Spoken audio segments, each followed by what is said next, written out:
Yo, welcome back, kembali lagi di channel Atwa Hayato. Bagaimana kabar nakama sekalian? Semoga selalu baik-baik saja. Yosa, ini adalah segmen full shop untuk chapter 1086. Selamat menyaksikan. Bagian awal chapter menunjukkan keributan di Mariejoa setelah Raja Kobra dinyatakan tewas. Pel, Caka, dan Igaram terlihat mengamuk kepada para penjaga Mariejoa. Tapi tentu saja mereka tak bisa berbuat apa-apa. Lalu pemerintah dunia pun mulai melakukan pencarian kepada 3 buronan utama, yaitu Sabo, Wapol, dan Vivi. Ya, Wapol dan Sabo jelas adalah buronan tingkat tinggi karena mereka sudah melihat sosok Im Sama. Selanjutnya kita melihat keadaan Vivi dan Wapol. Entah bagaimana caranya mereka bisa sudah berada di atas balon udaranya Morgan. Wapol dan Vivi pun tampak bersembunyi sambil mengintip keluar. Tampaknya sudah tidak ada tempat aman lagi bagi mereka berdua, dan keduanya pun tidak bisa kembali ke negaranya. Selanjutnya sosok Bonnie diperlihatkan dalam wujud anak-anak. Sepertinya Bonnie sedang menuju ke Pulau Egghead. Dan alur cerita akan nyambung ketika dia diselamatkan oleh Luffy dan bajak laut topi jerami. Iya, setelah Bonnie kita bisa melihat kondisi Sabo. Keadaannya cukup memprihatinkan. Sabo menderita luka yang cukup parah. Dia pun tampak lemas berbaring di sebuah ruangan bawah kapal. Sambil menahan rasa sakitnya, Sabo masih terus teringat tentang kata-kata terakhir Raja Kobra. Scene selanjutnya berpindah ke lokasi Gorosei. Di sini mereka sedang mendiskusikan sesuatu, mungkin tentang rencana penghapusan. Lalu terungkaplah nama-nama para Gorosei beserta jabatan khusus mereka. Pertama, Saint Jagarsia Saturn, dia dewa prajurit pertahanan ilmiah. Kedua, Saint Sephead Jupiter, dia prajurit dewa pertanian. Ketiga, Saint Etambaran Vinasujuro, dia prajurit dewa keuangan. Keempat, Saint Topman Valkyrie, prajurit dewa hukum. Dan yang kelima, Saint Marcus Mars, prajurit dewa lingkungan. Nah, setelah para Gorosei kita pun mendapatkan nama dari Im Sama, yaitu Saint Imu. Dia berasal dari keluarga Nerona yang merupakan salah satu dari 20 pendiri pemerintah dunia.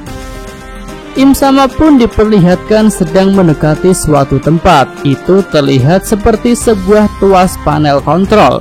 Jadi sepertinya Im Sama mungkin sedang mempersiapkan diri untuk melakukan penyerangan terhadap kerajaan Lulusia. Selanjutnya kita beralih ke markas besar Angkatan Laut. Di sini sosok Akainu diperlihatkan. Para prajurit Angkatan Laut pun terlihat disiagakan seperti akan menjalankan sebuah misi yang besar. Tak lama kemudian sosok 3 Serapim lain muncul, yaitu Serapim Doflamingo, Serapim Gecko Moria, dan Serapim Crocodile. Belum terlihat jelas mereka ada di mana, tapi sepertinya ketiga Serapim itu ada di markas besar Angkatan Laut, bukan di Pulau Egghead. Serapim Doflamingo terlihat menggunakan kacamata khasnya. Dia memakai baju bunga seperti yang digunakan Luffy saat di Dressrosa. Lalu Serapim Moria terlihat ceria. Dia tertawa-tawa. Sementara itu Serapim Crocodile tampak murung. Entah apa yang sedang dia pikirkan. Oke, lanjut kita beralih ke lokasi rapat Sabo, Dragon, dan Ivankov. Setelah menceritakan kejadian di Mariejoa, Sabo meneruskan ceritanya menuju ke kerajaan Lulusia.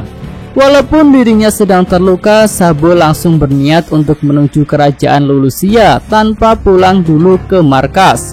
Karena jika Sabo pulang dulu, maka kemungkinan besar dia akan terlambat untuk menolong para penduduk. Lalu ketika melakukan penyelamatan itu, Sabo berusaha menghubungi Revo Army. Tapi hal itu tidak dia lakukan karena bisa disadap oleh Angkatan Laut.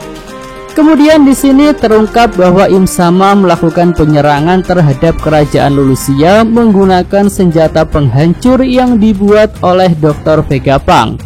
Dan menariknya senjata itu baru pertama kali digunakan. Dragon yang mendengar hal itu cukup terkejut. Dia tak menduga jika Vegapunk sudah membuat senjata yang sangat berbahaya seperti itu.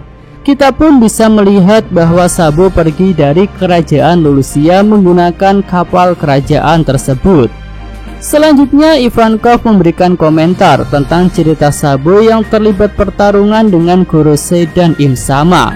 Menurutnya Im Sama adalah orang yang sudah menggunakan kemampuan ultimate dari OP-OP Nomi, sehingga dia bisa hidup sangat lama. Nah, jika dugaan Ivankov itu benar, berarti dibutuhkan seorang korban pengguna OP-OP Nomi yang mau menggunakan kemampuan tertinggi dari OP-OP Nomi untuk melakukan operasi awet muda kepada Im Sama. Ya, selanjutnya kita sudah sampai di bagian akhir chapter ini. Di sini kita melihat sosok lelaki tua dengan pakaian yang elegan. Lelaki tua itu membawa pedang yang sekilas mirip dengan Shanks. Rambutnya terlihat teruncing dan panjang ke atas. Dia pun menggunakan kacamata hitam. Lelaki tua itu terkonfirmasi sebagai salah satu dari Holy Knight, dan dia berasal dari keluarga Vigerland. Nah, mungkin lelaki tua yang membawa pedang itu adalah sosok siluet yang dikatakan mirip dengan Shanks, karena pedang mereka juga terlihat mirip. Di sini dia disambut oleh para Tenryubito. Hal itu menunjukkan jika dia punya kedudukan yang tinggi. Pria tua dari keluarga Vigerland itu pun dikatakan sebagai orang yang kuat. Dan di sini dia mengeksekusi salah satu Tenryubito, yaitu Myosgard. Nah, nama laki-laki tua Holy Knight itu adalah Vigerland Garling. Di sini kita juga bisa melihat Myosgard sudah dalam keadaan luka-luka. Dia digantung sama seperti ketika Yasuie dieksekusi. Oke, itu aja pembahasan segmen full stop untuk video kali ini ya. Jika chapternya sudah rilis, mungkin akan Mimin buat segmen full story-nya. Yosa, Mimin Atowa Hayato. Terima kasih.